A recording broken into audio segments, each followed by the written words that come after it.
wassalatu wassalamu ala rasulillah. Assalamu alaikum wa rahmatullahi wa barakatuhu. Hurmatli muslim mahallasi bek shod sizning bilan uchrashishga. Sizga Agarji rayoni musulmonlari ismidan salomlarni yetkazim kelar. Allohning salami, rahmati ham barakati bo'lsin. Shundan da ko'pdandan endi Ilgiz Hazrat chaqirdi, kelib bo'lmadi, mashaqqatlar edi.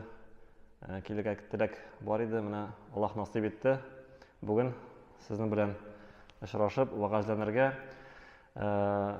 eng birinchi sharoitda endi rahmat aytasim kelar Alloh subhanahu va taolaga. U bizni bor etdi, bizni yashata, bizga cheksiz ne'matlarini berib tura. Eng ulug' bo'lak iymon, islom, Qur'on ne'mati uchun Robbimizga ming rahmatli biz. Hamda ushbu va'z kechasini uyushtiruvchilarga da Alloh taolaning rahmatlari yog'sa edi. Kimlar endi bunda uyushtirdi, chaqirdi, hamda kimlar keldi, oldinda kelishlar bor edi. Endi baribizga da Allohning rahmati yog'sin. Alloh taolo rizo bo'lsin. Alloh taolaning rizolig'iga erishirlik amallar qilib, foydali bilimlar olib, izgi amallar qilib yasharga Alloh taolo nasib etsa edi barchamizga da. Hamda suyukli payg'ambarimiz Muhammad Mustafa sallallohu alayhi va sallam anga Allohning salami, rahmati ham salovati bo'lsin. U bizga ushbu haq dinni öğretti. Cennet yolu bilan suyundirdi, cehennem yolundan kesatdi. O'zining qilgan har bir ishi bilan, o'zining adabi, axloqi bilan, o'zining turmush ravishi bilan har birimizga o'rnak bo'ldi. Bizning uchun aziz atkay-ankaylarimizga qaraganda da, qadrli abi boboylarimizga qaraganda da, hamda suyukli bola, unuqlarimizga qaraganda da, u ham o'z-o'zi bizdan da bizga yaqin bo'lgan tegish bo'lgan suyukli payg'ambarimizga Muhammad sallallohu alayhi va sallam endi anga qiyomat kunida inshaalloh shafaatchi bizga da ko'ngil turlaridan chiqqan xayr duolarimiz, Allohning salami ham salovati bo'lsin. Aziz qardoshlarim, eng birinchi sharoitda o'zimni ham so'ngidan sizlarni chaqiraman taqvolikqa. Alloh Robbimizning qo'shqonlarini o'tab, tiyganlardan tiyilib yasharga. Chunki jannat taqvo bo'lgan kishilar uchun azirlangan. Alloh taolo Ali Imron surasining 133-oyatida bizga ayta: "Wasari'u ila mag'firatin min robbikum va jannah." Oshig'ingizday Robbingizning mag'firatini ham uning jannatini. Arduha as-samawati wal ard. U jannatning kengligi ko'klar ham yer kengligi. Uiddat lil muttaqin. O jannat kimga azirlangan? Taqvo bo'lganlarga azirlangan deydi Alloh taolo. Har kishining tug'ib o'sgan yeri bo'la. Vatani deb u atalaydi. Tug'an yeri. Mana shu tug'an yerlarimizdan yiroqroq ketsak, shunda chetdaroq yashasak, biz endi uni sog'ina boshlaymiz, qaytasimiz kelar. Ham hurmatli qardoshlarim, agarda mana teranroq fikr yursak, o'ylasak, har birimizning bitganda o'rtaq bobomiz Adam alayhissalom, shunday Adam alayhissalom, uning atisi anisi bo'lmasa da, nima Alloh taolo uni balchiqdan bor etdi. Ham uning eng birinchi yashagan yeri qayda edi? Qayda uni Alloh taolo yashatdi? Jannatda. Shunday Alloh taolo uni jannatga kiritdi. Demak, har kishining, har odam bolasining o'rtaq vatani, tub vatani, bobomizdan qarasak endi eng birinchi yashagan yeri jannat bo'lg'ach, jannat bo'lib chiqar, shunday. Asıl vatanimiz jannatga qaytarish uchun nindi yo'llar bor? Shuning to'g'risida bugun so'zlashik hali. Payg'ambarimiz bizga sallallohu alayhi vasallam ko'p turli jannatga ilta turgan yo'llarni ko'rsatdi.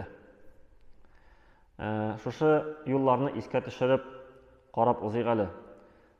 Бөтенесен инде карап бетереп булмас та, ләкин берничәсен булса да карап китсәк, инде файдалы булыр дип уйлыйм. Ничек уйлыйсыз? Бу тема сезгә ярыймы? Ошыймы? Әлбәттә, инде җәннәткә һәрберебез омтыла, җәннәтне телей. Җәннәт дибез, сөйлибез, әмма җәннәт ул инде бакча дип тәрҗемә ителә гарәп теленнән. Аны инде күз алдына китереп булмый. Ничек анда, нәрсә анда, акылга да сыешлы түгел. Нинди анда Аллаһ Тәгалә рәхәтлекләр, нинди ләззәтләр әзерләгән. Әмма җәннәт инде ул бар, җәһәннәм дә бар. Һәрберсе көтә үзенең кешеләрен, үзенең әһелләрен, үзенең хуҗаларын. Җәннәттә йортлар бар, һәрберсе әзерләнгән. Һәм менә кіріп киткәнче инде, шушы темага дип әйткән җәннәт юлларына кіріп киткәнче bir хадисне искә төшерәсе килә. Кайда Пәйгамбәрбез алейһиссалату вассалам әйткән, адәм баласына ди инде билгеләнгән җәннәттәме яки җәһәннәмгәме, кайда аңа керәсе инде билгеләнгән ди, әйме. Шулай дип әйтте бер вакыт Пәйгамбәрбез. Шунда сахабалар сорадылар, билгеләнгән булгач инде димәк безгә нәрсә эшләргә соң инде? Шул безгә инде эшлисе дә калмый бит инде бер нәрсәдә. Гамәл кылмаскамы инде хәзер? Юк. Гамәл кылыгыз диде. Кемгә кайда керергә билгеләнгән булса, аңа шунда илтүче юлларны Аллаһ Тәгалә кылырга җиңеләйтер ди. Ягъни әгәр дә кешегә җәннәткә керергә билгеләнгән икән, тормышта аңа җәннәткә илтә торган гамәлләрне Аллаһ Тәгалә тормышта аңа җиңеләйтер ди. Әгәр дә инде җәһәннәмгә керергә билгеләнгән икән, аңа җәһәннәмгә илтә торган эшләрне бу тормышта, дөньяда кылырга җиңеләйтер ди. Һәм тагын бер хадис, кайда Пәйгамбәрбез инде сөйли, адәм баласының башта ананың карында ничек яралуын, һәм дә тормышта бер терсәк кала ди, аның тормыштан китүенә, әйме? Шундый бер гамәл кылып куя ди, һәм аның аркасында, яни гомер буе, мисал өчен, җәннәт юлына илтүче гамәлләрне кылды да, намазлар укыды, әмма тормышына бер терсәк ара вакыт кала, бик кыска гына вакыт, җәһәннәмгә илтә торган бер гамәл кылып куя да, җәһәннәмгә эләгә ди. Яки киресенчә, гомер буе җәһәннәмгә илтә торган гамәлләрне кыла да, бер терсәк вакыт кала, җәннәткә илтә торган бер гамәлне кылып куя да, гомер азагында җәннәткә керә ди. Менә бу хадис барыбызны да инде уйландыра, шулай бит. Уйландыра. Һәм дә беребезнең дә гарантия юк. Менә без намазга йөрибез, мәчеткә йөрибез. Без җәннәт әһелеме, юкмы? Моны Аллаһ Тәгалә белә. Чөнки кайбер кеше бәлкем үлер алдыннан гына иман кәлимәсен әйтә дә, җәннәт әһеле булып куярга мөмкин. Кайсы гамәл безне җәннәткә кертә? Беребез дә белмибез. Әмма ул гамәлләр, яни ул юллар бихисап, алар чыннан да бик күп. Әлбәттә, җәннәткә киреп булмас, әгәр дә без Аллаһ Тәгаләгә иман китермәсәк. Иң төп инде шарт булып тора җәннәткә керү өчен Аллаһ Тәгаләгә иман. Аңа тиңдәш кылсак, кемне дә яки нәрсәне булса Аллаһ Тәгаләнең дәрәҗәсенә тиңләсәк, әлбәттә монда да аның аркасында җәннәткә киреп булмас. Аллаһ сакласын. Аллаһ Субханаһу ва Тәгалә мәсәди Куръанда: "Иннаху ман юшрик биллаһ фақад харрама Аллаһу алейхил җаннah ва маъваху ан-нар ва ма лиз-залимина мин ансар." Әл-Маида сүрәсенең 82-нче аятында кем ди Аллаһ Тәгаләгә нәрсәне булса, кем дә булса тиңләде икән, ширк кылды икән, аңа җәннәт харам кылынды ди. Җәннәт аңа тыелды, ярамый аңа җәннәткә керергә. Аның сыену урыны ут булачак ди. Һәм залимнәргә, кемнәр гаделсезлек кыла, аларга ярдәм итүче булмас ди Аллаһ Субханаһу ва Тәгалә.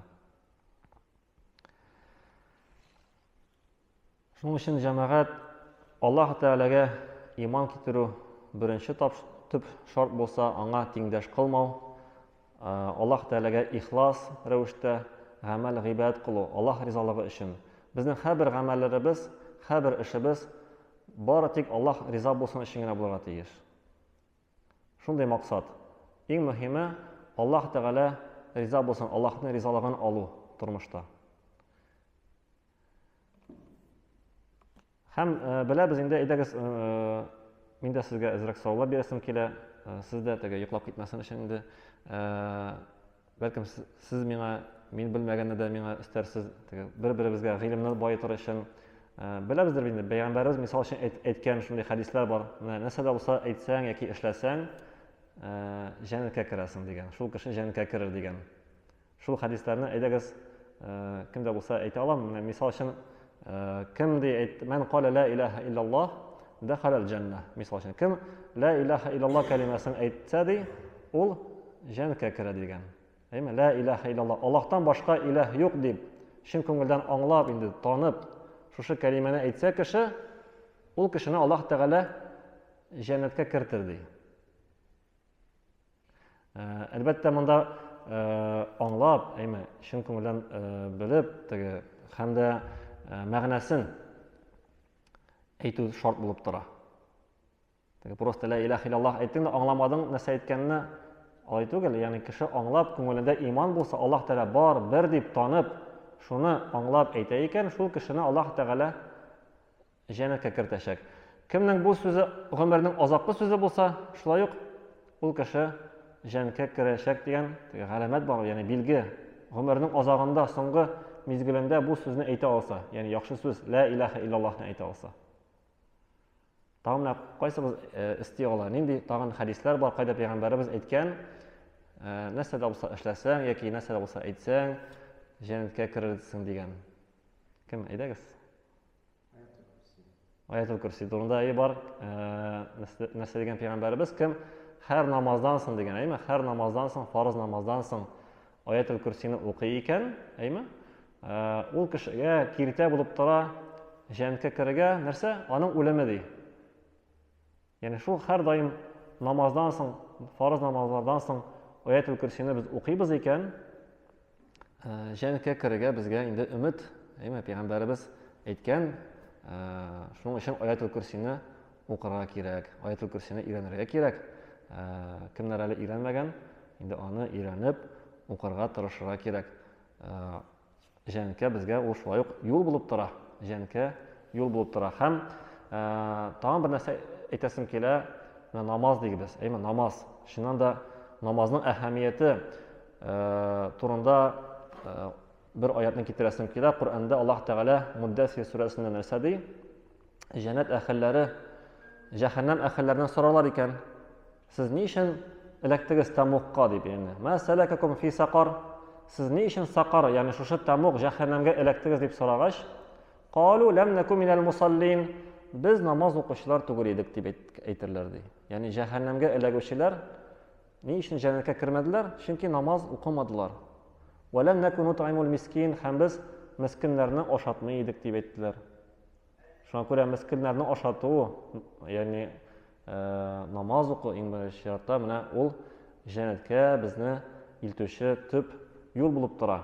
Һәм намазларны инде ихласлык белән бирелеп, һәм намазлардан соң Аятул Курсины укырга тырышырга кирәк. Тагын башка кешеләр дә кушылыгыз, әйдәгез, нинди хәдисләр бар, кайда нинди аятлар бар, мисал өчен. Иртәнге һәм кичке зикрләр, бик әйбәт. Шушы зикрләр арасыннан бигрәк тә кайсысы Сәйидул истигъфар дип атала, әйме? Сәйидул истигъфар. Шушы бер дуга бар. Кем менә шушы дуганы укый, иртә белән дә, кич белән дә, ул дуга булайрак инде. Кем аны белә икән? Бармы монда яттан? Беләсез? Әйтегез. Аллаһу ла илаһа илля. Аллаһумма анта рабби.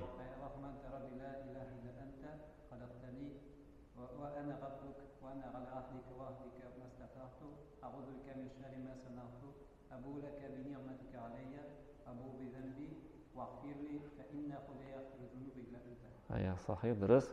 Allah Teala razı bulsun. Менә бу дуганы кем кылады иртә белән, иртәнге намаздан соң, әйме?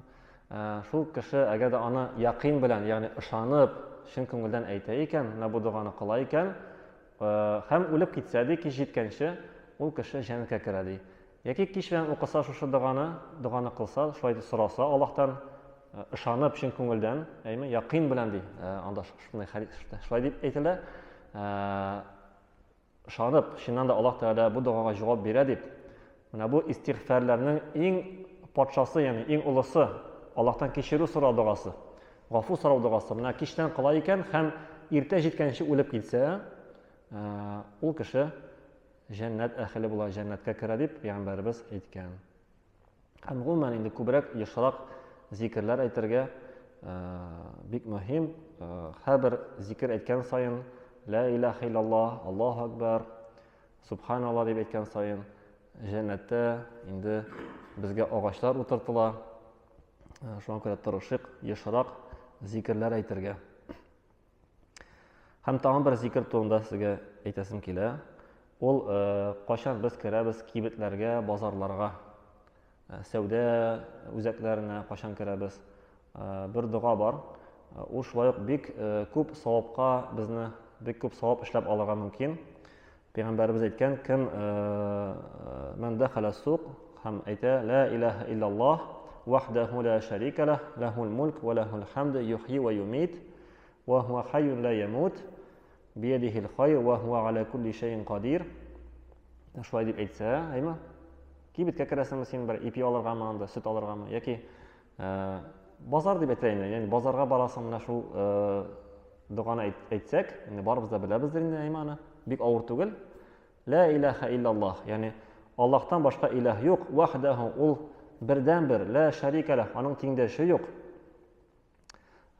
Лахул мулк, бөтен патшалык аныкы, ва лахул хамд, аңа мактау, юхьи ва юмит, ул терелтә дә һәм үтертә дә, ва хуа хайин, ул тере, ла ямут, үлми, Аллаһ Тәгалә бiyadihil khayr, бөтен хәерлек, бөтен яхшылык аңарда, аның кулында, ва хуа аля кулли шайин кадир, һәм ул һәр нәрсәгә кодрәтле.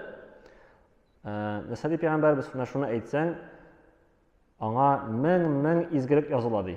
Ягъни миллионлаган изгелек языла. Мең дигәне миллионлаган аңа хәсәнә, яхшылык эшләгән кебек изгелек языла. Һәм сүртелә ва маха анху алф саййиа. Мең ди аның начарлыклары сүртелә ди. Ва рафа лаху алф дәрәҗә. Һәм аның дәрәҗәсе миллион, ягъни меңәрләгән дәрәҗәсе күтәрелә ди.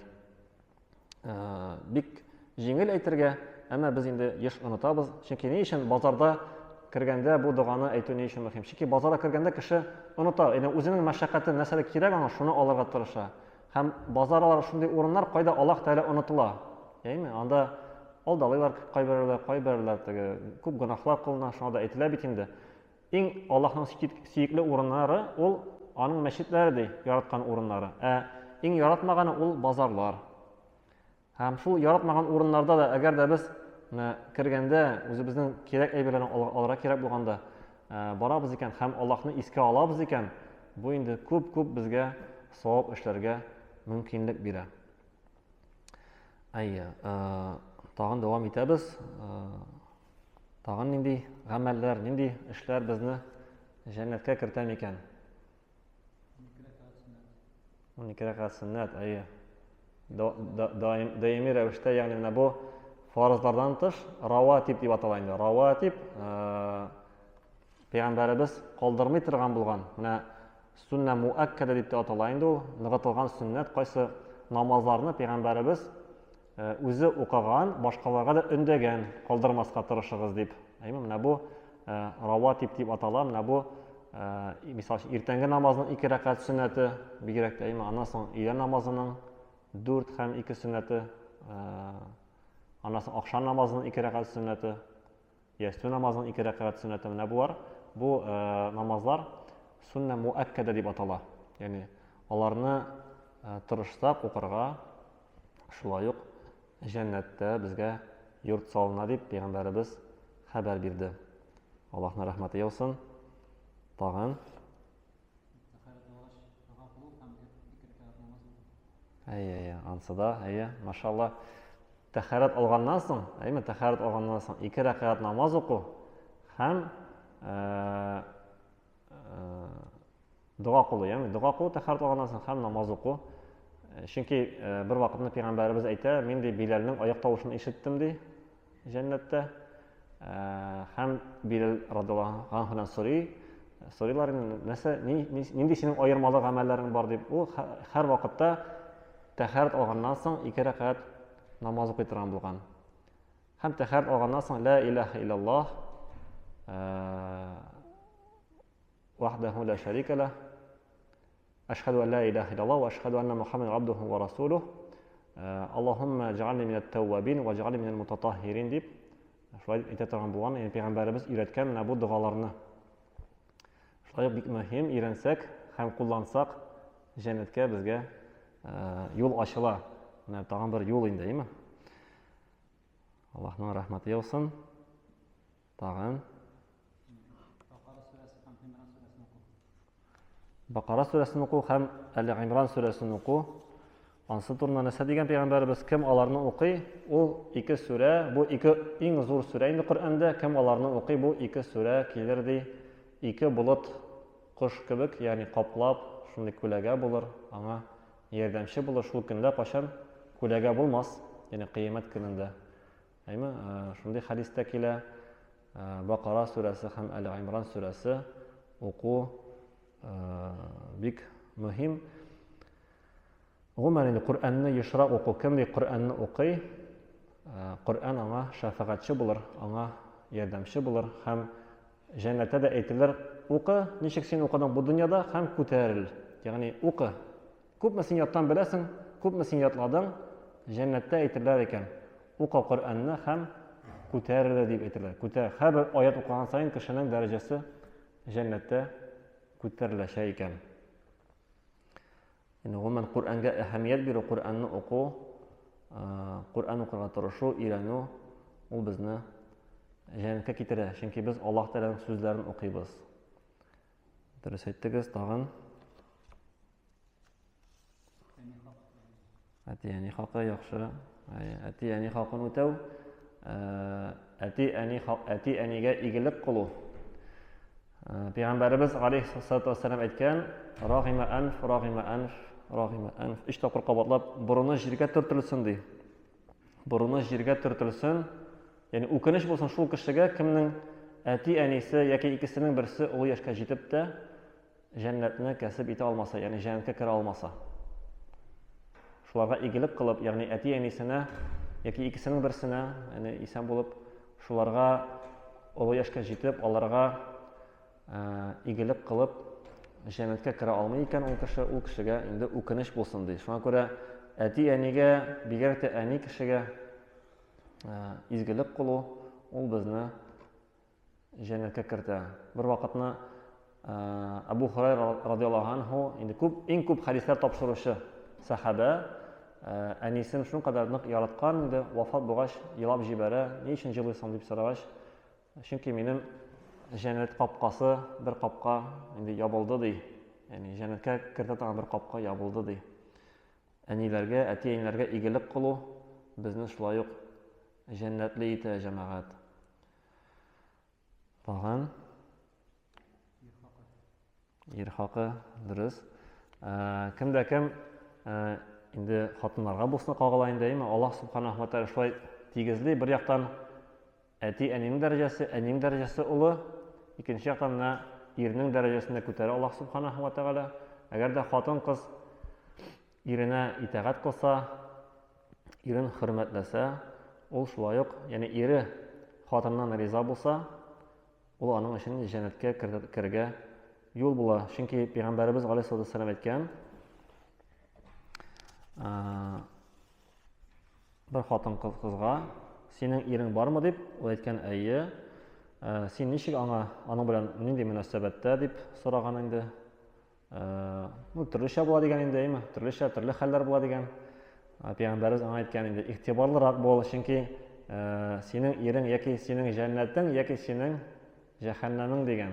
Яни син аңа әгәр дә игелек кылып, яхшылык эшләп, аны канәгатьләндерсәң, ул сиңа риза булса, син җәннәтле буласың, яки ирең сиңа риза булмаса, иреңне рәнҗетәсең икән, ул синең җәһәннәмең булырга мөмкин. Алла сакласын. Яхшы, тагын. Qur'onni ятлап чыгу.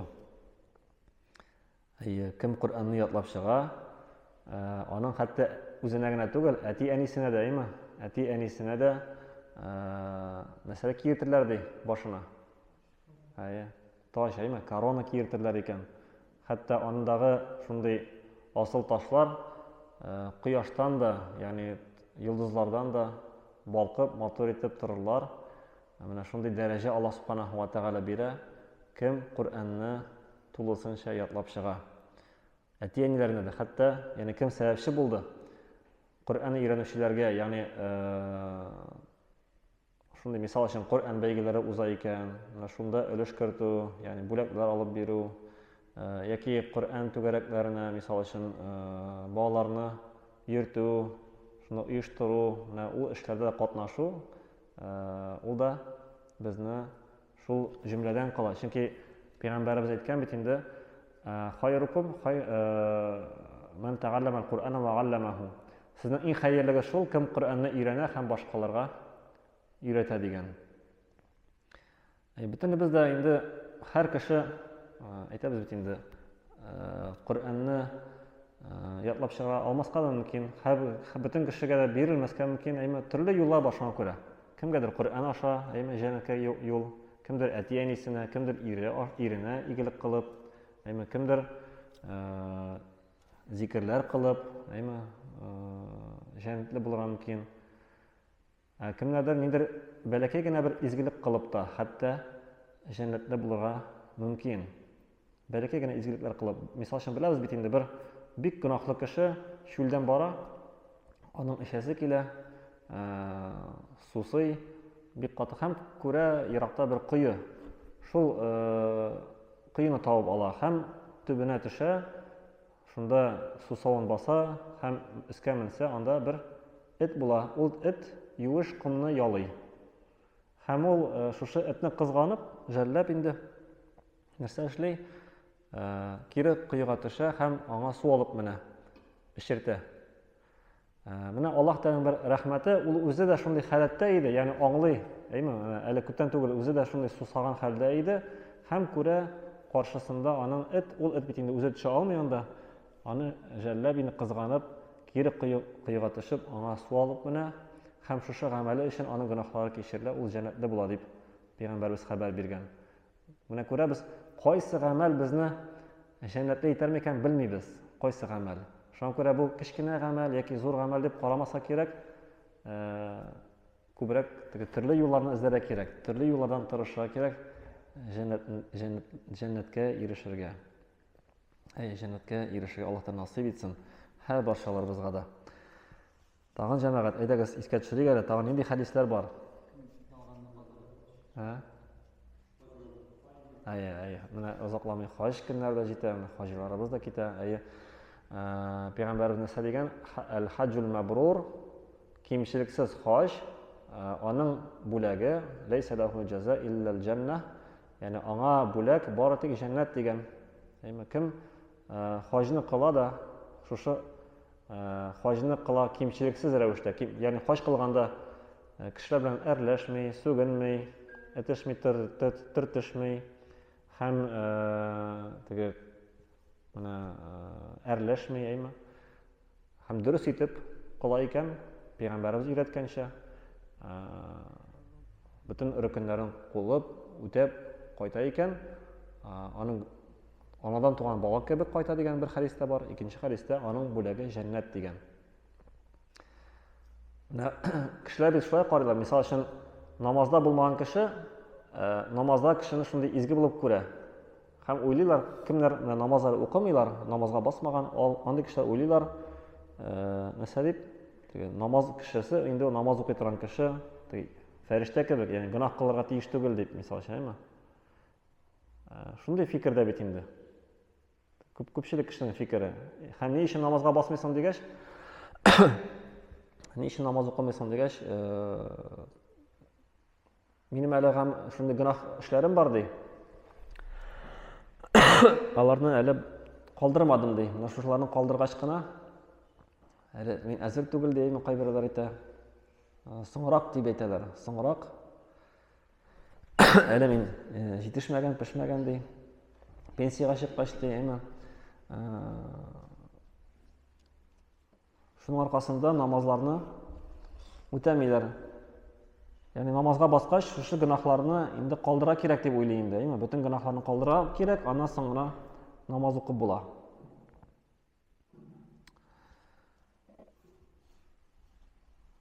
Бер караганда дөрес фикерлиләр инде. Дөрес фикерлиләр. Әмма икенче яктан башта син намазга бас, әйме? Аннан соң Аллаһтан рәхмәт яусын.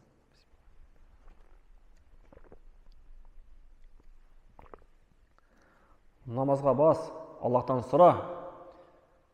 Ярдәм, гынахны калдырырга, аннан соң син калдыра алырсың гынахны. Чөнки намазның максаты ул Раббыбыз нәрсәди? Инна ссалата танха анил фахшай вал мункар. Дөреслектә намаз кешене бузыклыктан, әшәкелектән, гынахтан тыеп тора ди. Намаз кешене әшәкелектән, бузыклыктан тыеп тора ди. Син намазны җиренә җиткереп бирелеп укыйсың икән, шушы намазың аша син калдыра алырсың гынах гамәлләрендә. Төзәлерсең. Намаз кешене паклый, чист тарта. Әмма теге бер көндә фәрештә булып булмый, нәрсә әйтәсем килә, хаҗ да шулай ук.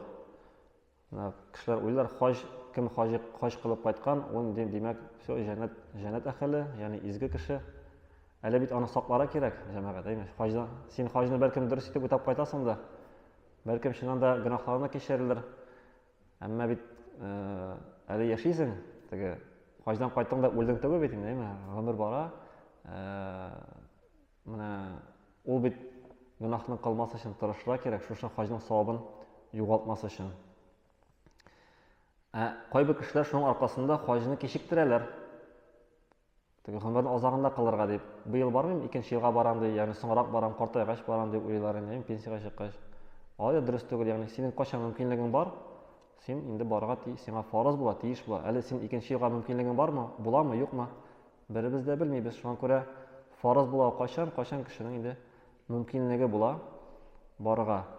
Һәм ул инде ул гамәлләрне, хаҗ гамәлләрен үтәргә тиеш була. Аллаһ субханаһу ва тааля хаҗга баручыларга, быелсы хаҗга баручыларга исән-имин барып, хаҗ гамәлләрен үтәп, җәннәт әһелләреннән булырга насыйп әйләсен, гаиләләренә, ватаннарына, илләренә гынахсыз сабый балалар шикелле кайтырга насыйп итсен. Һәм кемнәр әле хаҗда булмаган, бер тапкырда Аллаһ Тәгалә киләсе елларда насыйп әйләсен хаҗ гамәлләрен кылырга. Чөнки ни өчен хаҗ ул шуның кадәр зур саваплы, зур аның өчен бүләк, чөнки чыннан да ул кыямәтнең бер кечкенә күренеше. Бөтен кешеләр бер тигез анда, бөтен кеше байлымы, ул фақирмы белмисең, ул бәлкем начальникмы яки гади бер эшчеме, барысы да анда тигезләшә һәм ул шулай бер хәзерге көндә җиңеллекләр булса да, барыбер ул сәфәр, барыбер анда үзенә күрә сынау да була. Шушы сынауларны сәфәрдә инде үтәп, әйләнеп кайтырга Аллаһ Тәгалә дөрес итеп, мәбрур, кимчелексез хаҗлар кылып кайтырга һәрбер хаҗига Аллаһ Тәгалә насыйп итсен. Һәм иң күп кемнәр җәннәт әһелләре була, җәннәт әһелләре иң күп кайсылары була? Кемнәр? Иратлар? Хатын-кызлар җәһәннәм әһелләре, күпчелеге җәһәннәм әһелләре хатын-кызлар дигән. Ни өчен хатын-кызлар җәһәннәмгә күбесе керә? Сәбәбе? Нәрсә аркасында? Ул анда әйтелә хәдистә, ягъни иреннән бер качан да, ягъни яхшылык күрмәдем.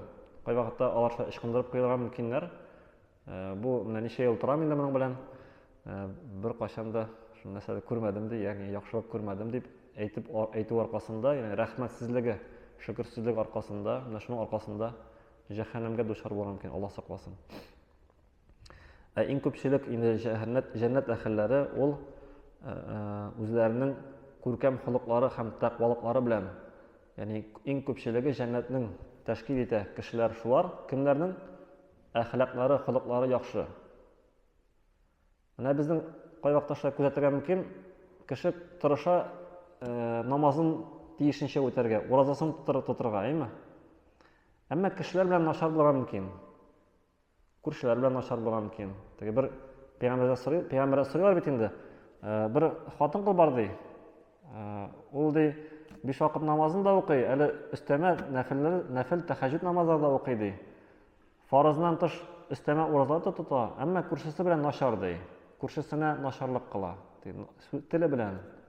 Гел аны белән әрләшә. Андай хәерлек юк дейме? Икенчесе әйтәләр, ул фарызларны үти, фарыз намазларны гына. Теге сөннәтләрне бик, теге өстәмә намазлар бик укымый. Фарыз ураза гына тота ди, әйме? Өстәмә нәфил уразада тотканы бик күренгәне юк. Әмма ди күршесенә теге сөт бирә ди, кәҗә сөте, ягъни бүлешә, шулай яхшы гына торалар ди. Анда хәерлек бар ди, бу җәннәт әхире дип пәйгамбәребез әйтә. Күрәбез менә намаз укыганда түгел, әле кешеләр белән дә безнең мөнәсәбәтләребез яхшы булырга тиеш. Яни намаз безне китерергә тиеш. Аның максаты бүтәннәр белән дә, яни Аллаһның хакын үтибез намаз укыганда. Ураза тотканда да безнең холкыбыз да башкалар белән дә, балаларыбыз, әти-әниләребез, күршеләребез, туганнарыбыз белән дә яхшы булырга тиеш. Бер вакытны шундый вакыйга була, пәйгамбәребез Мөхәммәд саллаллаһу алейһи ва саллям үзенең сахабалары белән бергә булганда әйтеп куя, хәзер сезнең яныңызга бер кеше керер, ул җәннәт әһлиннән була ди. Әйме? Һәм бер кеше ансарлардан керә, аның сакалыннан су ага иде. Сул кулында аның аяк киеме иде ди. Икенче көнне тагын шул кабатланды, шулай ук. Пәйгамбәребез нәкъ шул сүзне әйтте, һәм тагын шул кеше керде. Өченче көнне дә пәйгамбәр шулай әйтте. Хәзер керә бер кеше ди мәчеткә ди. Ул җәннәт әһле ди әйтә. Һәм Абдулла ибн Амр ибн Ал-Ас аның артыннан ияреп бара. Һәм әйтә, мин ди әтием белән әрләштем ди. Һәм сүз бирдем ди 3 көн буе өйгә кайтмаска. Рөхсәт бир әле, мин синең белән торып бер 3 көн торыйм әле дип, аннан рөхсәт сорый. Синдә яшәп торыйм әле дип сорый инде. Ул ялганлы инде. Дөрестә әтисен белән алай булмый. Шулай белер өчен, бу нинди кеше, нинди аның изгелеге бар микән дип, шулай әйтер белер өчен, шулай дип хәйләли. Һәм 3 көн буе, 3 төн буе аның белән уздыра. 3 төнне аның өендә куна. Һәм нәрсә инде игътибар итә, әллә ни теге тәһаҗҗүд намазларында озак укымый. Әйме, күрми инде ул анда андай нәрсә. Теге артык тырышлык күрми. Һәм әйтә инде, Аллаһның кулы, минем ди әтием белән бернинди дә бәхәс булмады.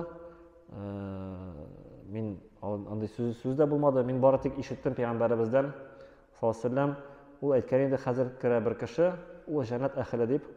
Шуның өчен мин синең белән уздырырга теләдем бу 3 төнне ди. Һәм карыйсым килде, нинди син изгелекләр кыласың микән дип. Һәм синең шушы гамәлләреңә иярер өчен ди. Әмма мин синең артык гамәлләрне күрмәдем ди. Ничек син шулай бу дәрәҗәгә ирештең микән? Шуны беләсем килде ди. Теге кеше әйтте, мин инде, менә син нәрсә күрдең шулай инде, миндә әллә нәрсә юк ди инде.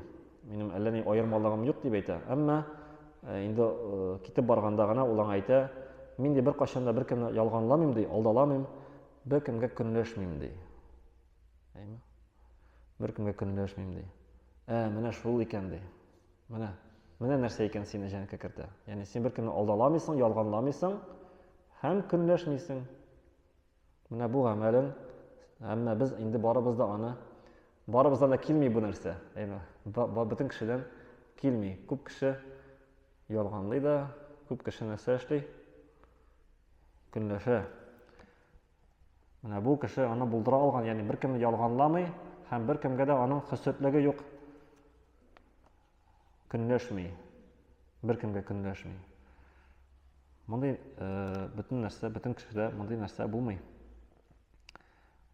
Әмма без күрәбез, менә бу гамәл дә бик мөһим, ягъни һәрберебезгә тугры булырга кирәк сүзләребездә, ялганламаска бер кашанда. Чөнки мусульман кешесе ялганчы була алмый. Мусульман кешесе була ала, мисал өчен, ялкаурак, Мөселман кешесе булырга мөмкин саран, мөселман кешесе булырга мөмкин куркак, булырга мөмкин. Әмма ялганчы мөселман була алмый, ягъни ул туры килми. Мөселман кеше дә булсын, әле ялганчы да булсын. Ялганларга һичбер кашан ярамый мөселман кешесенә. Тагын нинди гамәлләр бар? Тагын искә төшерик.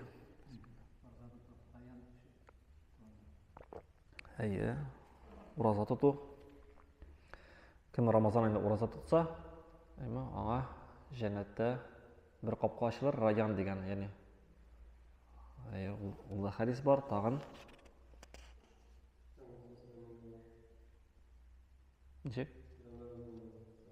Пәйгамбәребезнең юлыннан бару, Пәйгамбәрбез саллаллаху алейһи ва саллям юлыннан бару. Ул өйрәткәнчә аңа ошарга тырышу. Яхшы, тагын.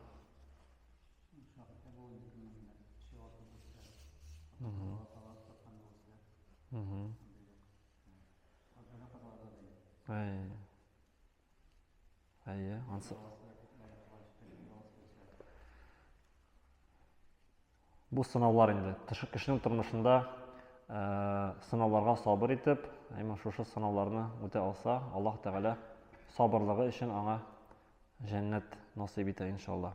Тагын искә төшерәсем килә, җәмәгать, Пәйгамбәрбез саллаллаху алейһи ва саллям әйткән: "Инна лиллаһи 99 исман." Дөреслектә Аллаһның 99 исеме бар дигән. Миятун илля вахида, 100-гә кала инде бер җитми, Мән ахсаха, кем аларны санаса ди, дәхалал җанна. Ягъни кем аларны санаса, җәннәткә керер ди. 99 исемне санап чыгасың да, җәннәткә керәсең. Ул санаса дигән сүзне инде галимнәр аңлаталар, укып чыгуна түгел, аны мәгънәләрен өйрәнеп, тормышта инде бу исемнәр кешегә йогынты ясый, тәэсир итә. Мисал өчен ул белә, Аллаһ Тәгалә ишетүче, күрүче икәнен, һәм ул аны һәр вакытта да инде исендә тота, һәм Аллаһтан уяла, гынаһ кылырга, Аллаһтан гел күреп, ишетеп торганын белә. Менә шушы исемнәр аңа йогынты ясый тормышында. Икенче бер риваятта килә: "Мән хафизаха", кем ул исемнәрне ятласа. Шуңа күрә мөһим булып тора Аллаһның күркәм исемнәрен өйрәнү, аларның мәгънәләре белән дуа кылганда аларны куллану. Шулай ук бик мөһим, безгә җәннәткә илтүче бер юл булып тора.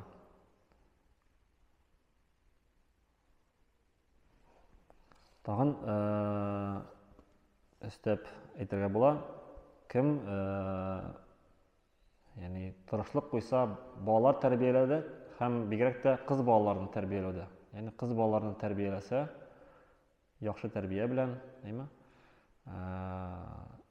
бер хадистә килә, 3 кызны ди, икенче хадистә 2 кызны тәрбияләсә, ул кеше җәннәтле булыр дип Пәйгамбәрбез хәбәр биргән.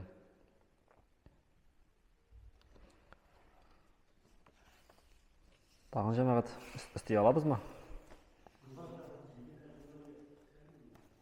7 категория. Алар инде кыямәт көнендә күләгәдә булучылар, Аллаһның гарш күләгәсендә булучылар.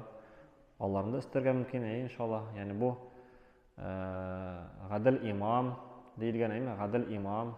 Имам дигәндә инде ул гадел җитәкче. Гадел җитәкче, гадел җитәкче ул әти кеше дә була ала, гадел, кем гаиләдә баш кеше. Тагын икенчесе, яшьтән үк, кечкенәдән үк сабый бала диндә үскән, Аллаһ Тәгаләгә итәгать кылып. Тагын өченчесе, кем дуа кылган вакытта, үзе генә ялгыз калган вакытта, күзләре яшьләнеп, Аллаһтан дуа кылып сораган, күзләре яшьләнгән. Садака биргәндә, аның сол кулы белми, уң кулы биргәнне, яшерен биргән. Бер матур, шибәр һәм затлы бер хатын-кыз аны чакырса ди, һәм ул Аллаһтан куркан дип әйтсә, зинадан куркып, зина кылудан баш тартса, Аллаһ ризалыгы өчен, менә бу кеше дә шул категориядә була. Һәм кемнәр мәчетләрне яраталар, ягъни күңелләре белән һәр вакытта мәчеткә омтылалар, мәчетләргә барырга, кайда гына барса да мәчетләргә ашкыналар, мәчеттә булырга, намазлар укырга, җәмәгать намазлары укырга. Бу кешеләр дә шул категориядә. Һәм Аллаһ ризалыгы өчен бер-берсе белән дус булган, бергә булган һәм Аллаһ ризалыгы өчен бер-берсе белән аерылышканнар, кардәшләр, дус булганнар. Шул категориядә булалар, ягъни җәннәт әһелләре иншаллаһ.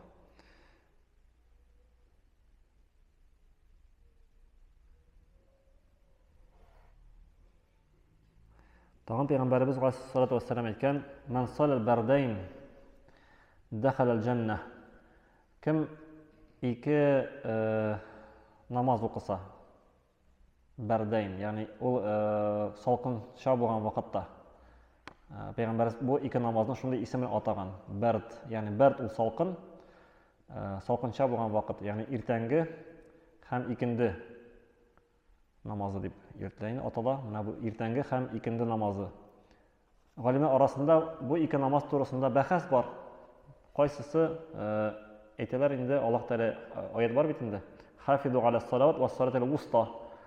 Саклагыз намазларны, намазларга карата сакчыл мөнәсәбәттә булыгыз, бигрәк тә уртанчы намазга. Уртанчы булган намазга игътибарлы булыгыз, аңа сакчыл мөнәсәбәттә булыгыз. Уртанчы намаз кайсы намаз? 5 намаз бит инде, әйме? Шушы 5 намазның уртанчысы кайсылар әйтте? Икенде дип, кайсылар әйтте? Иртәнге дип. Икенде ни өчен? Чөнки без әгәр дә саныйбыз икән, беренче намаз иртәнге, икенче намаз илә, өченче, уртанчы намаз икенде була, әйме? Әгәр дә саныйбыз икән, акшамнан беренче башлана бит инде. Мөселман календаре. Акшам беренче намаз, ястү икенче, өченче, уртанчы намаз иртәнге булып чыга. Менә бу ике намаз бигрәк тә әһәмиятле. Кем аларны укыса ди, ягъни аларны вакытында укыса, ул кешедә җәннәткә керә дигән Пәйгамбәрбез алейһиссалату вассалам. Тырышса иде шушы намазларны ирләр инде җәмәгать белән укырга. Һәм бу ике намаз бигрәк тә инде кыен безгә инде иртәнге намаз җәйге вакытларда, менә хәзер әйме безгә кыенлаша. Никадәр кыенлыгы булса да, аның савабы да шуңкадәр күп. Чөнки йокы туймый инде, әйме хәзер ястүдән соң берничә сәгатьтән, 3 сәгатьтән инде иртәнге намазда вакыты керә. Һәм икенде намазда шундый вакытта ул укыла. Кайчан эш вакыты инде, әйме? Эш вакытыннан бүленеп, шушы намазларны әгәр дә без үтибез икән вакытында, җәннәтле булабыз иншаллаһ. Һәм куркыныч хәдисләрдә бар. Кемнәр кайда Пәйгамбәр әйткән, кемне икенде намазын калдырса ди, икенде намазын укымыйча вакытында, ул кеше бөтен гаиләсен, бөтен балаларын, байлыгын югалткан кеше кебек хәләттә булыр. Уйлап карагыз, күз алдына китерегез, мисал өчен кемнеңдер өендә янгын булган һәм бөтен йорты янган, бөтен анда гаиләсе, әйберләре юкка чыккан, һәлак булган. Менә шул кеше, шул мисалда нинди хәсрәттә, кем икенде намазын калдыра ди, аны укымый, шулай ук шундый хәләткә керә. Шундый куркыныч хәләткә керә, кайда ул бөтен байлыгын югалта, Аллаһ сакласын. Коръәндә килә бит инде, мисал өчен Суләйман алейһиссаламның кыйссасы. Суләйман алейһиссалам бер вакытны илә намазыннан соң чыга да атларга карый. Атларга сокланып карый. Аның чабыш атлары була, матур атлары була. Шул атларның чапканын, йөгергәнен күреп, ул инде сокланып карап тора. Һәм сизми дә кояш бата. Икенде намазын укымыйча кала. Ул кыссаны беләсезме Коръәндә? Укыган бармы? Менә шундый вакыйга була. Суләйман алейһиссалам бер вакытны икенде намазын укымыйча кала. Менә бөтен пәйгамбәрләр дә һәрберсе 5 вакыт намаз укыган, һәрберсенең безнең шикелле менә нинди иртәнге, илә, икенде намазлар эшләп булган, акшам намазлары, ястү намазлары. Суләйман алейһиссалам икенде намазын укымыйча кала һәм шуның аркасында нәрсә эшли? Бөтен атларны корбан чала. Ул һәм итен тарата инде, садака иттереп. Чөнки менә бу аңа бик каты күңеленә якын иде. Әмма ул күңеленнән үзеп ала. Яни шуның кадәр атларны нык ярата, хәтта сизмичә кала икенде намазның вакытын узганын. Шуның аркасында менә бу ул Аллаһ ризалыгы өчен шулай курбан итә бөтен атларны.